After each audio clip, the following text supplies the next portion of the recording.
Hindi raw resignation ni VP Sara ang habol ng prosekusyon sa ikinakasan nitong paglilitis. Sa halip, ayon kay House Prosecutor Terry Ridon, ipakita sa publiko na hindi dapat makahawak pa ng posisyon sa gobyerno ang pangalawang pangulo. Yan ang Agenda Weekend Report ni Isaiah Mirafuentes ng Abante.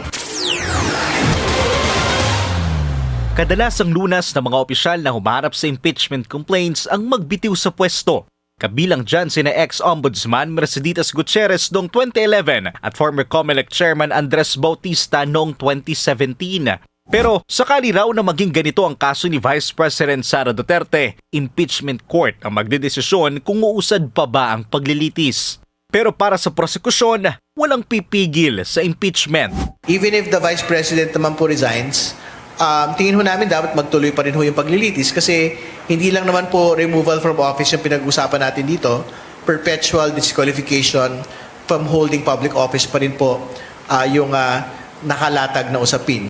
Kung mawala man sa pwesto, dapat pa rin daw habulin na hindi na makatakbo ang bise sa kahit anong posisyon.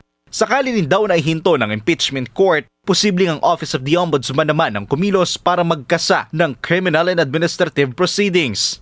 Para rin kay House Prosecutor at Representative Terry Ridon, hindi pabor ang taong bayan sa paglabas ni VP Sara ng bansa sa kainitan ng kanyang impeachment trial. Ang panawagan naman ho talaga ng mga kababayan natin, humarap po talaga siya sa paglilitis. No? At harapin po talaga yung mga usapin.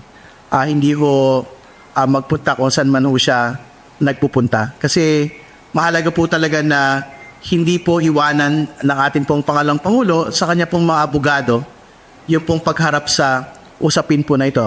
Sa susunod na linggo, inaasang may susumite na sa impeachment court ang mga pinasabina na dokumento mula sa BIR, AMLAC at mga bangko kaugnay sa financial records ng Vice Presidente. Para sa Agenda Weekend, Isaiah Mirafuentes, Abante.